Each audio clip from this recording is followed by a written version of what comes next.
So is the Panasonic GH6 a triumph or a turd muffin?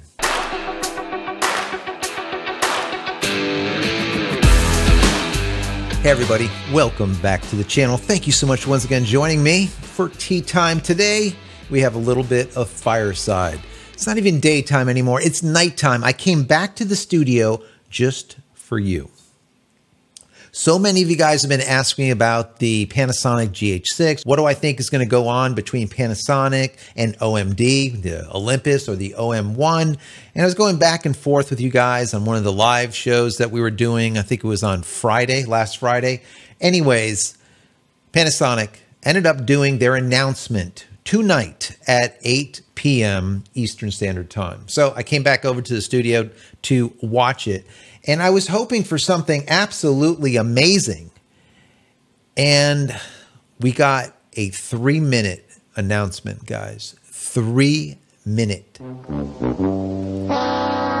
So we're going to get into it just a little bit. I want to know your thoughts. Don't worry about my thoughts. I'm going to tell you what they are, but don't get all butthurt by what I think. All right?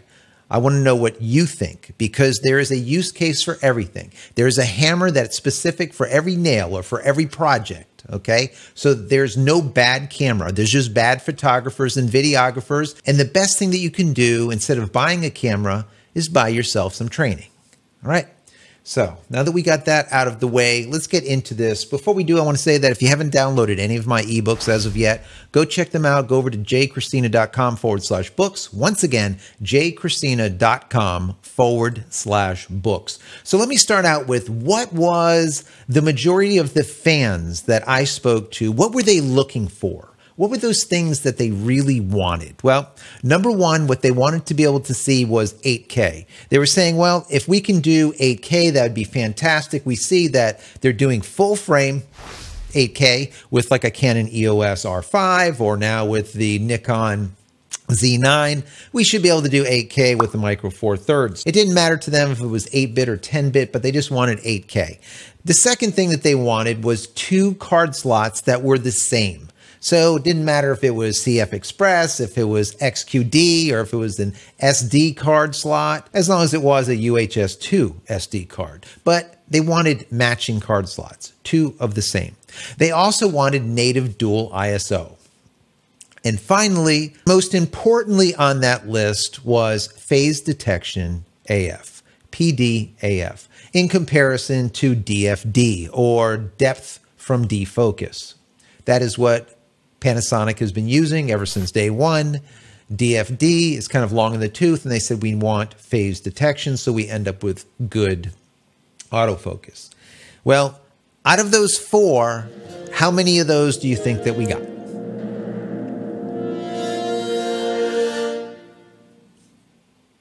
Yeah, that many. The most important one, like I said, is autofocus. I don't know. I don't know what they're thinking. I just, at this point, I don't even care. I don't care. I want to get into that in just a minute, because when they ended up finishing the 3-minute announcement, they went straight to a Q&A session. And the very first thing that they addressed, why? Because the messages were coming through like as fast as you can't even read them. What about phase detection AF? Why is it not there? Why? A whole laundry list of people are just pissed. That's just it. In the comments, in the chat, they want to know this. So the very first thing that they did was address this. And I want to let you know what they said. I wrote it down. You'll be amazed. But before we get into all that, I want to just say that the camera itself looks amazing.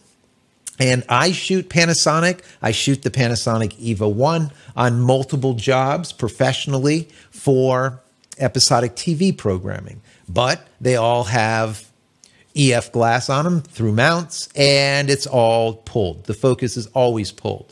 There is no autofocus. And in that type of situation, there shouldn't be autofocus. The problem that I have with this camera is the camera is not really a professional video camera. I call it a prosumer video camera. So amateurs and semi-pros will probably go with this camera. If you're a professional, you're probably going to use something else. Now, is there professionals that have used and still use GH5Ss and GH5 Mark IIs? Yes, absolutely. And they create some amazing work with it. But a lot of those people, colleagues of mine, have since migrated to Panasonic's full frame lineup. Their S1s, S5, whatever, S1H, whatever it is, they've migrated. They no longer want the Micro Four Thirds. They would rather go with full frame now that Panasonic offers it.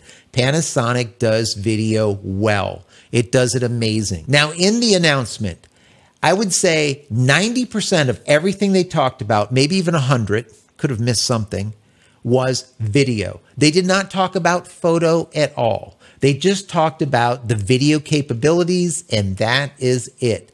And what stood out the most out of everything was that they honed in to the ability to produce 5.7K ProRes, 422 ProRes. That was their main meat and potatoes, right? That was what they were really going for, okay?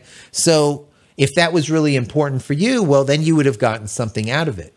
If it wasn't, well, then you probably gotten just about nothing out of it, which to me is kind of weird. Every other company that I've seen them do these announcements, the announcements are at least 10, 15, sometimes 30 minutes long, showing you all of the nuances of the camera and what makes it special and why you should buy it over the competitors' cameras. So to do a 3-minute, I don't even know. I don't even know what to say. It's really difficult for me because I have been following Panasonic. I've interviewed Panasonic, all of their big wigs over the years in the US at Photo Plus Expo, at WPPI, whatnot.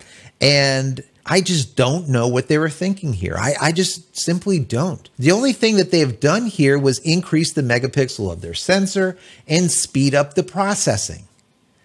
That's really about it. It's 4K. It feels like it's old technology, which I don't get, considering, for example, the GH5 Mark II came out in March of 2017. Just so you know, the release date of this camera is going to be March 2022. That's 5 years later. And they went from a 20.3 megapixel sensor to a 25.2 megapixel sensor. That old 5-year-old model did 4K 60p. Well, now we got 4K 120p. Okay. It will do 240p, which I liked. That's not too bad. Now they're saying that the processor is like 3 times faster, the amount of processing that it can do with this brand new Venus chip. So that's all great and everything. But back to autofocus, you're still doing DFD, which is depth from defocus. What does that mean, guys? What does that mean? Well, just think about it this way. The camera is figuring out depth, where something is, to try figuring out where the autofocus should lock up. Once it does that, it checks behind it and in front of it, and in front of it and behind it, and back and forth to get the autofocus right. This is why you end up with this pulsation type of thing. It's literally constantly going in and out, in and out, in and out, but so quickly, supposedly, you can't see it happen. Well, we know you see it, all right? Because it loses it sometimes, and all of a sudden, boom, it's back there somewhere, focused in on Harlequin instead of on me, right? So what they're telling you here is it can find that focus plane and then go in and out, in and out, in and out 3 times faster. So maybe it can pulsate 3 times quicker. I don't get it. It's just ludicrousy. To me, it just doesn't make any sense. This is the kind of stuff, man. We've talked to these people over there so many times, and the conversations that we've had with Panasonic and the upper echelons has always ended up with, we don't know what we're talking about, and all professionals want Micro Four Thirds. Micro Four Thirds is good enough. You do not need full frame, and literally now they do full frame, right? So they've always been like this. We say to them, and many others obviously now say, you really need a dual pixel AF type of thing, like Canon, like every other manufacturer now, a PDAF, a phase detection AF. Maybe marry the two together so you have phase detection and contrast detection and let it work together, right? This is what most camera manufacturers are doing. Probably all of them now. I don't even know. Is there anyone left besides Panasonic? Anyways, let me just give you the rest of the information that we got, which is basically nothing. It has better dynamic range, okay, with their dynamic range boost, 25.2 new sensor, faster Venus engine, maybe 3 times as fast, but just faster. 7.5 stops of 5-axis image stabilization, which is nice. 12 plus stops of dynamic range. 10-bit 4K 120p, or in FHD mode, you can get up to 240p. In VFR mode, you can get up to 300 frames per second. And then at 420, not 422, at 420, you can do 10-bit 5.7 60p, full sensor. The biggest thing, like I said, that they talked about was 422 ProRes, 1900 megabits per second, so we need to have a CF Express card. Well, they do. The problem is they have a CF Express card as well as an SD card. Once again, that's one of the things that people wanted, to have the exact same card. So if they went with XQD, have 2 XQDs. If they went with CF Express, have 2 CF Express. Why have one SD, UHS-2, and then one CF Express? I don't know. They said they can still work together, kind of, sort of, but if you're doing something that requires CF Express, well, then you can't write to the other card simultaneously, and yada, yada. How much did you save by putting one CF Express slot and one SD slot? I don't know. I don't know. Hopefully you saved a lot. I just don't think so. Now, the thing was that I saw that there was a lot of rumors out there that the price was going to be about $24.99. That was it. And this was leaked from multiple sources that it was going to be $24.99, $24.99, $24.99. That was the price. And I remember talking to you guys about this a couple of days back, and I'm like, $24.99, that's just so expensive for Micro Four Thirds these days. Well, guess what? It's $21.99. Do you know what else is $21.99? OMD's OM1. Coincidence, right? How much do you want to bet they wanted to get more than $21.99? And when Olympus or OMD came out with their OM1 the other day at $21.99, they said, shit. $21.99. That's just it. And matter of fact, $21.99, but what we're going to do, not like Olympus here, what we're going to do is if you pre-order, we're going to send you with it a CF Express card for free. That's nice because those things go up to like $200.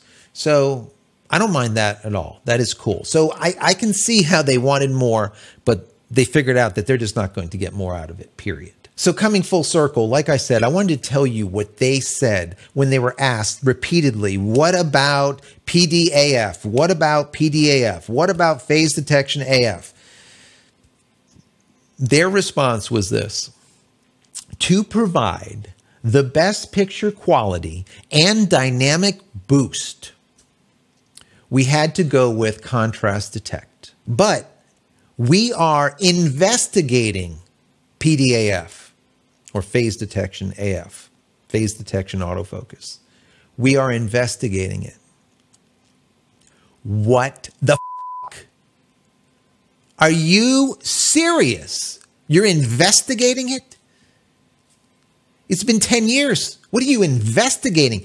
Every other manufacturer has some type of PDAF, some type of phase detection AF, sometimes a combination, phase detection AF with contrast detect to get the best AF possible.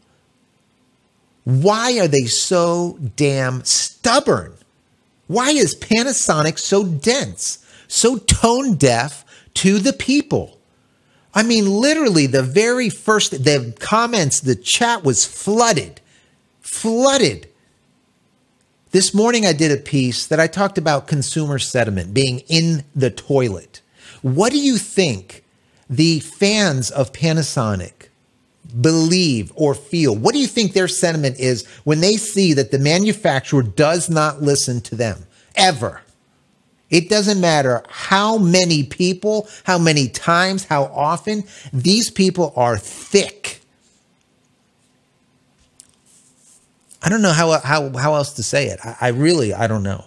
And you know, I'm not a fan of Micro Four Thirds, but you know that I've said, and I will continue to say, two things. Number one, Panasonic is the best at video. If they got their shit together and put a dual pixel AF or phase detection AF into their systems, they would be crushing most of the other manufacturers. I've said it and I'll continue to say it.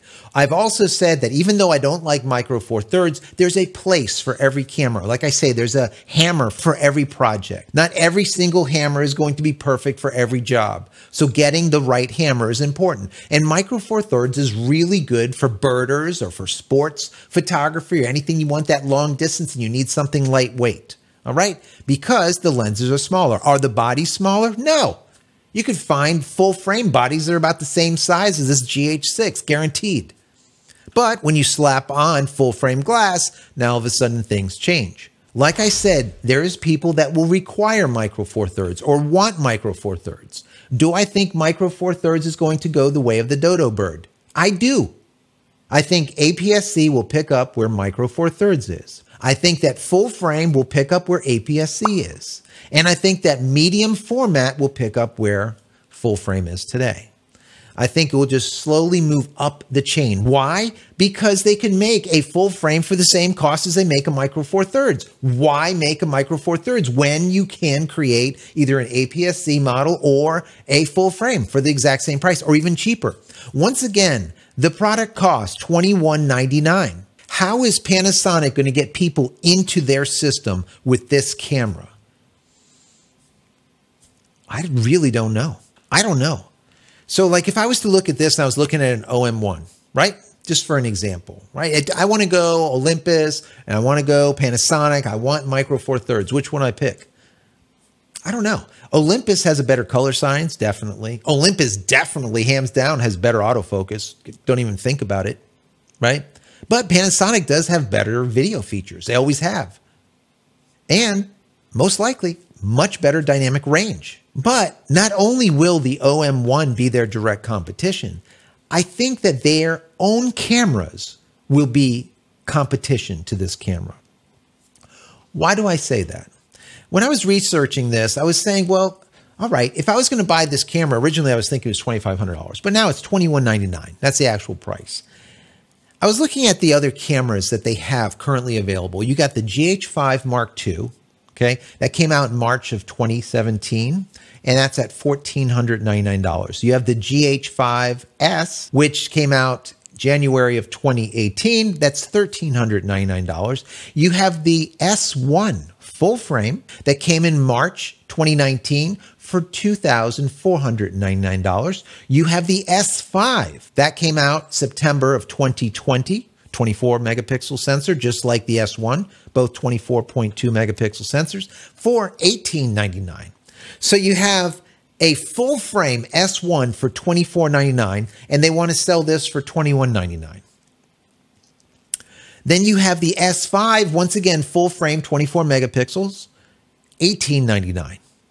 $300 cheaper for the S5 full frame. So I think not only does Panasonic have competition with OMD, with their OM1, but I think they also have internal competition because people are going to look at these prices and say, at $2,200, shouldn't I just get like a full frame mirrorless camera from Panasonic if I want a Panasonic camera? Or are there other full frame mirrorless options out there at the same price or even cheaper? And the answer is hell yeah. So I just think that this is going to be a hard sell. I want to know from you guys, what do you think? Do you think that this is a triumph for Panasonic, or do you think it's a turd muffin? You know my opinion. I personally think it's going to be an amazing camera, but I think it's not going to sell well. I think it's going to sell like a turd.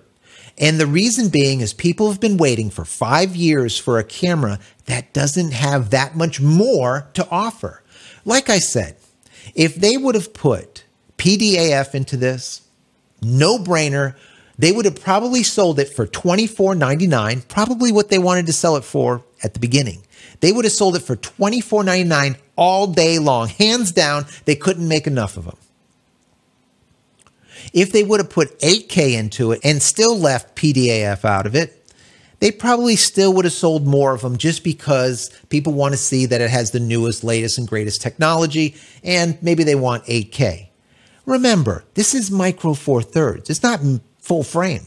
Micro four thirds should be able to do 8K all day long, sleeping. Think about that. If Nikon and Canon and the rest can do 8K today on full frame, to not do it on micro four thirds is ludicrous. Throw it in there. Even if you do 8K at 24, 30 frames, whatever, put it in there. They might. Remember what I'm saying right here. Remember what I'm saying right here. You might see 8K in about 3 months, 6 months down the road. Remember this video, okay? We'll see. We'll see if I'm right. And then they're going to make into this big thing. And if the past replays itself, they're going to charge you to bring 8K to that camera with a firmware, special firmware update, okay? Not like Fujifilm. They don't do that. They will charge you for it. That's my opinion. I got my Ouija on, right? I'm trying to read the tea leaves, okay? Let me know what you think. Do you think I'm going to be right? Wrong? I don't know. Sometimes I'm right. A lot of times I'm wrong, though. Anyways, I hope you got something out of this. Please, in the comment area, don't get crazy. Don't get butthurt just because I don't think that it's fantastic, all right? I want to know what you think and why you think it. Thunk it. If you enjoyed this even a little bit, please throw it a thumbs up. That would be really helpful. If you haven't subscribed to the channel as of yet, why the hell not? Subscribe to the channel, click this little bell icon over here so when I go live or when a new video comes out, you'll be notified of it immediately. And finally, head over to my website, JCristina.com, where you can find all the photography tools I've invented for you and me over the years, and hopefully there's something there that you might like. And if there is, please pick it up and support me and my family. That's it. I'm out of here for yet another vlog. Many blessings to you and your family. Stay safe, stay healthy. Love you guys. We'll see you in the next one. Take care.